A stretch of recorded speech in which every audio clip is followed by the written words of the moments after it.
L'immense océan Pacifique, d'un bleu profond, s'étend sur plus de 60 millions de kilomètres carrés, ce qui en fait la plus grande barrière géographique de la planète. Pendant des décennies, une idée reçue a persisté chez les voyageurs. Les avions long courrier modernes éviteraient délibérément de survoler le cœur de cette vaste étendue, préférant des routes sinueuses vers le nord. Sur une carte du monde plane, cette observation semble plausible. Les trajectoires de vol paraissent converger brusquement vers le pôle nord.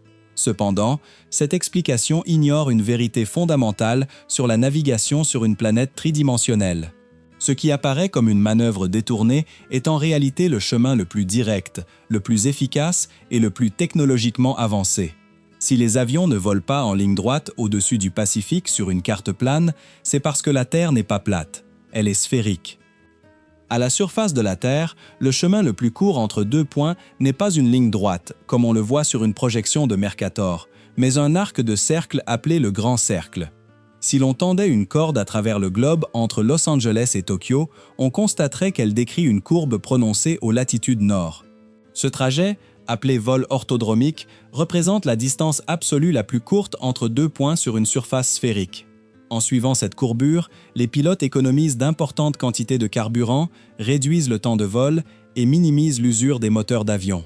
Lorsqu'une compagnie aérienne programme un vol, chaque minute de vol représente des milliers de dollars en frais de carburant et d'exploitation.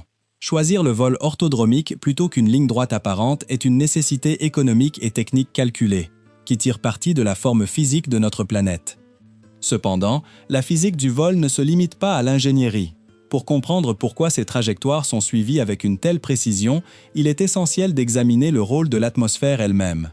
Dans la troposphère, la couche située au-dessus de la surface terrestre prédomine d'immenses courants d'air à grande vitesse, appelés courants-jets. Ces courants peuvent atteindre des vitesses supérieures à 320 km/h.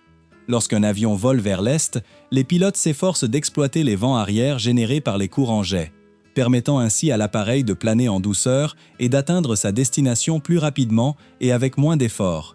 À l'inverse, les vols vers l'ouest planifient méticuleusement leurs itinéraires afin d'éviter ces puissants vents contraires.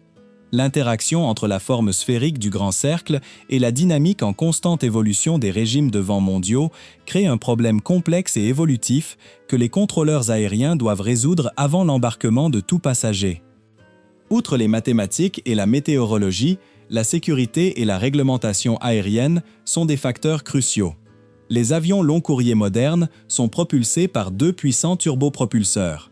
Bien que ces moteurs soient des merveilles d'ingénierie moderne et affichent une fiabilité quasi parfaite, les autorités aéronautiques appliquent des protocoles de sécurité rigoureux pour l'exploitation des avions bimoteurs, connus sous le nom d'ETOPS, Long Range Twin Engine Performance Standards.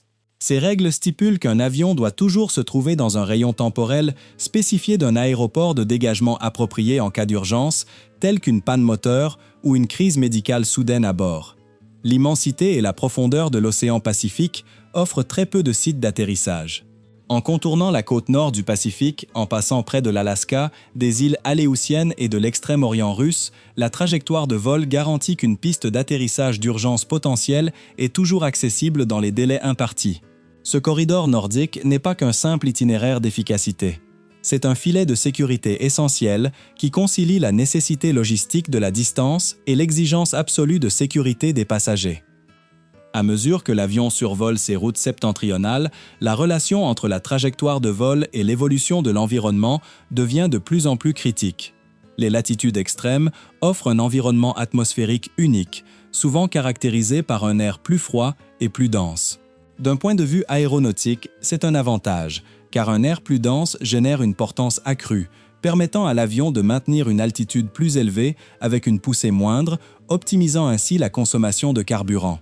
Cependant, ces régions nordiques exposent également l'avion à divers défis atmosphériques tels que les masses d'air polaires dont la température et la pression peuvent fluctuer rapidement. L'intégration de systèmes sophistiqués de radars météorologiques et de navigation par satellite permet à l'équipage de surveiller ces variables en temps réel et d'ajuster l'altitude ou la position latérale de quelques kilomètres seulement afin de tirer parti des meilleurs courants d'air disponibles ou d'éviter des turbulences localisées. L'ingénierie de ces vols long courriers témoigne de l'évolution remarquable de l'aviation depuis les débuts de la navigation transocéanique. Autrefois, les avions nécessitaient de fréquentes escales pour se ravitailler, atterrissant souvent sur des îles isolées ou des stations côtières qui servaient de centres de ravitaillement essentiels. Aujourd'hui, la transition vers les avions de ligne modernes à très long rayon d'action, c'est l'avion bimoteur géant a redéfini la connectivité mondiale. Conçus pour voler plus de 15 heures d'affilée, ces appareils exigent non seulement une consommation de carburant optimisée, mais aussi des systèmes de gestion de cabine sophistiqués afin de garantir le confort et la santé des passagers et de l'équipage en haute altitude. Les systèmes de pressurisation, de filtration et de climatisation de la cabine sont conçus pour résister aux variations de température extrêmes rencontrées lors du survol du cercle polaire arctique, assurant ainsi un environnement stable, même lorsque l'avion traverse certaines des régions les plus hostiles de la planète. Ces opérations complexes sont gérées au sol par une équipe dédiée de coordinateurs de vol. Bien avant l'arrivée des pilotes pour le briefing pré-vol, ces coordinateurs ont déjà analysé d'énormes quantités de données, notamment les prévisions de vent en altitude, les alertes de cendres volcaniques et les conditions précises de chaque site d'atterrissage d'urgence désigné le long de la route.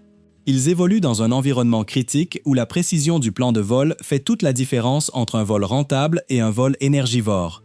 Ils recalculent constamment le point de non-retour pour s'assurer que l'avion reste à portée d'un aéroport de dégagement tout au long du voyage. Ce suivi continu signifie que la trajectoire de vol n'est pas statique. C'est un document dynamique et évolutif qui se modifie en fonction des conditions atmosphériques.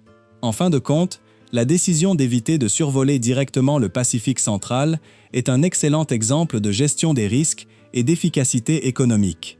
Elle nous rappelle que les voyages humains, aussi modernes soient-ils, restent soumis aux lois de la physique et à la géographie terrestre. En tenant compte de la courbure de la planète et en respectant la puissance des vents d'altitude, l'industrie aéronautique a transformé un vaste océan, apparemment infranchissable, en un pont reliant les continents en quelques heures. La prochaine fois que vous serez à bord d'un avion effectuant un long vol, contemplant par le hublot la beauté époustouflante des côtes nordiques glacées, vous assisterez au summum de l'ingénierie des transports modernes.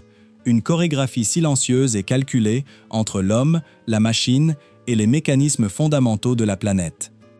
Si vous avez trouvé cette analyse approfondie de l'ingénierie et de la logistique aéronautique mondiale utile, n'hésitez pas à aimer cette vidéo et à vous abonner à la chaîne pour découvrir d'autres analyses techniques des machines et des systèmes qui font fonctionner notre monde.